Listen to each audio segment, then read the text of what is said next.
Hello guys. Video 13-14 में बहुपदों के गुणनखंड प्रमेय और शेषफल प्रमेय के बारे में है परिचय मैं दे दिया हूँ।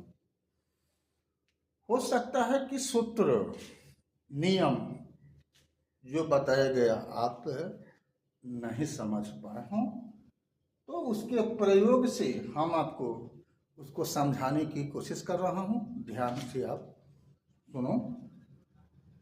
मान लो कोई सवाल है, 15x में x-2 से भाग करने पर शेषफल क्या प्राप्त होगा।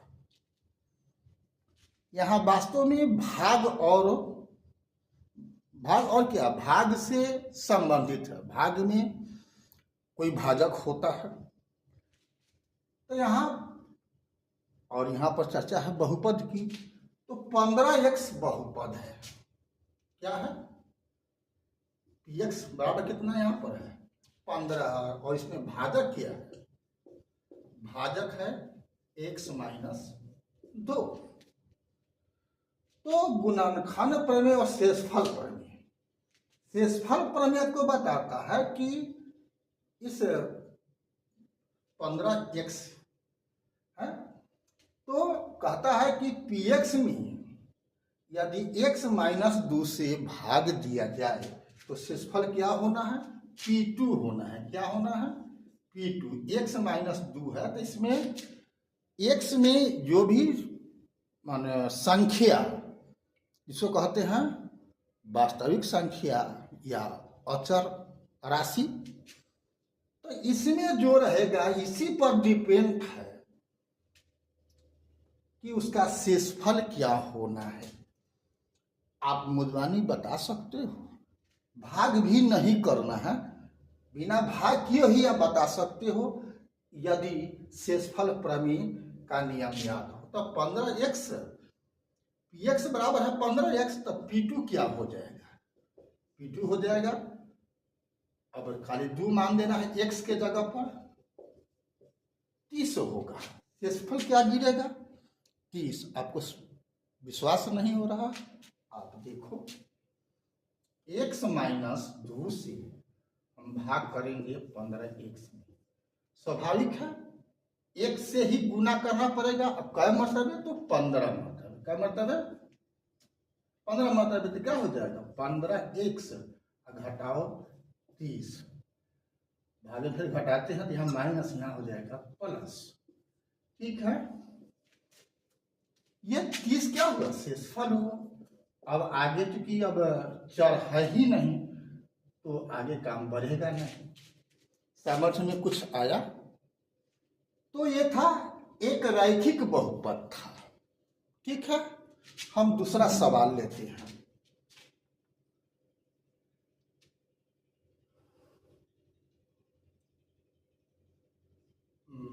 पंद्रह और नीचे कर देते हैं 3x² प्लस 2x प्लस 1 में x-2 से भाग करने पर शेषफल क्या प्राप्त होगा। ठीक है, तो अब यहां पर क्या करेंगे?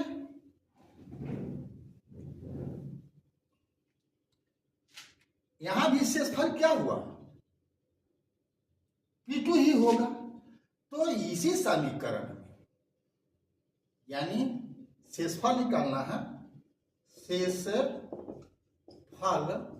P2 बराबर क्या होगा कि इसी समीकरण में 3x² प्लस 2x प्लस 1 में हम क्या करेंगे?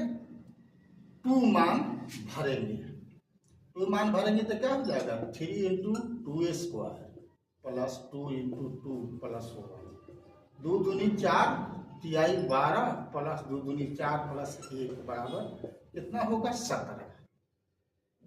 ठीक है, आपको यकीन नहीं हो रहा? अब भाग देके देख लो। x-2 से हम भाग कर रहे हैं, इसमें 3x² प्लस 2x प्लस 1 में, तो यहाँ 3 मतलब लगेगा, 3x से लगेगा, 3x से लगेगा तो क्या हो जाएगा? 3x² माइनस 3 दूनी 6x माइनस यहाँ पर प्लस, ये कट गया। अब इसका हल हो जाएगा 6 2 8x प्लस 1, क्या होगा 1 होगा। अब देखो, अब यहाँ प्लस 8 से तो 8x माइनस 8 दूनी 16, यहाँ माइनस यहाँ प्लस, ये कैंसिल हो गया, यहाँ दोनों जगह प्लस हो गया तो क्या होगा 17 शेष गिरा, है ना जादू।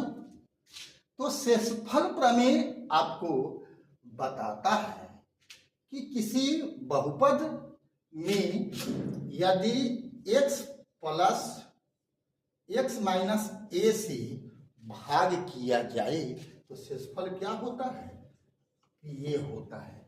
अब आपको समझ में आ गया होगा, ठीक है। और गुणनखंड प्रमेय आपको ये बताता है कि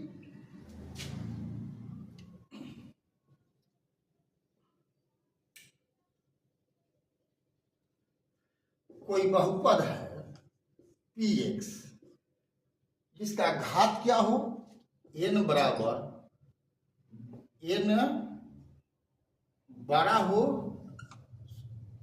n बड़ा हो या बराबर हो किससे, 1 से, यानी वैसा बहुपद जिसका घात 1 हो, 2 हो, 3 हो, 4 हो, 5 हो, 1 से कम नहीं हो। तो हमने एक रैखिक का बता दिया, द्विघातीय का बता दिया। तो गुणनखंड प्रमेय कहता है कि x minus a, x minus a px, बहुपद px का एक गुणनखंड होगा जब शेषफल क्या हो, pa हो, pa बराबर 0 हो, pa बराबर 0 हो। अगर ये 0 नहीं है तो x माइनस a उसका गुणनखंड नहीं होगा। मतलब ये कि x माइनस a से जब भाग करोगे जब, तो शेषफल गिरेगा 0 के अलावे। तो गुणन उसका कोई भी इस प्रकार का खंड जो है जिसको कहते हैं रैखिक गुणनखंड, किसी बहुपद का तब ही होगा जब pa बराबर 0 हो, यानी शेषफल 0 हो। शेषफल 0 नहीं होगा तो वह दिया हुआ रैखिक गुणनखंड उस बहुपद का गुणनखंड नहीं होगा। यह कहता है गुणनखंड प्रमेय। लेकिन जब कोई बहुपद हो, गुणनखंड कोई भी किसी भी बहुपद का अगर है तो उसका शेषफल 0 होगा। यही शेषफल प्रमेय कहलाता है, यानी दोनों एक दूसरे का विलोम है। अब शायद आप समझ गए होंगे कि इसका प्रयोग क्यों है और इसका उपयोग क्या है, ठीक है। अभी भी कोई बात का असुविधा हो तो आप अपना कमेंट में कोई सवाल करोगे, मैं उसका जवाब दूंगा। यदि आपने अभी तक मेरे प्रोफाइल फेसबुक और इंस्टाग्राम पर जो BKR कुशवाहा है अगर फॉलो नहीं किया है तो फॉलो कर दो, ताकि मेरे हर एक्टिविटी का सूचना आपको मिल जाए और आप उसे कमेंट शेयर अपना कर लो। अच्छा तो रहेगा कि अगर नहीं समझ में है तो उसको शेयर कर लो। इसी प्रकार से YouTube पर भी मेरा ये कंटेंट आपको मिलेगा, वहाँ भी BKR कुशवाहा ही है, तो वहाँ आप सब्सक्राइब कर दो यदि अभी तक ले आप सब्सक्राइब नहीं किए हो तो। ठीक है, हम मिलते हैं फिर अगला वीडियो 16 में। तब तक के लिए जय हिंद, जय जगत, जय भारत।